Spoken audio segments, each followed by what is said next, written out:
I woke up this morning feeling like a bum, but I had to switch that up real quick. That's better. My face card never declines, but a good brow takes it from a 5 to a 10 immediately. This is exactly what your makeup is missing. This is what's stopping you from being great. Your brows do a number of things for your face, starting with giving your face shape and frame. It's the first thing people see whenever they look at you, so you want to make sure that your brows are looking T. Step 1, brow gel. Your brow gel helps to keep your brows in check.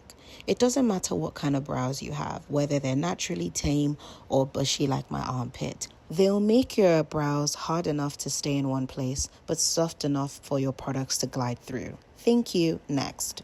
I'm using the MAC Micro Brow Pen. For this step, my nose is actually my guide. The bridge of my nose lines up with the start of my brows, and so when I tilt the pencil slightly, it points to where my brow arches, and when I tilt it a little further, it shows exactly where my brow should end.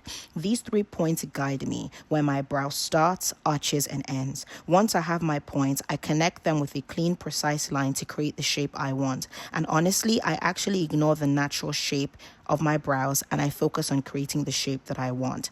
I like using the MAC Micro Brow Pen because it's thin enough to create soft hair-like lines but still pigmented enough so I can actually see what I am doing. I'm going in with a flat brush and a light concealer to carve out my brows, ignoring the natural shape of my brow, but following the shape that I want my brows to have. Now, I know I look a little bit crazy because I put on a mattifying primer, but look at my brows. I start with one pump of foundation on the back of my hand. It's like my mini palette. Instead of applying foundation all over at once, I actually work in sections. I take a small brush and focus on one area, like my cheeks. I place and spread the foundation on that area, making sure it's even. Then I switch to a big foundation brush and gently buff it into my skin for a seamless blend. Once that section is blended, I move on to the next, like my forehead, and repeat the same. This method gives me more control, helps me to avoid using too much products, and keeps my base looking fresh and flawless. Already concealing our face, and the major tip I have for concealing your face is to blend. Place the product exactly where you want it to be and blend very well. Do not over blend. Blend with a light hand and with tapping motions, as you can see when I was tapping the bronzer on my cheek.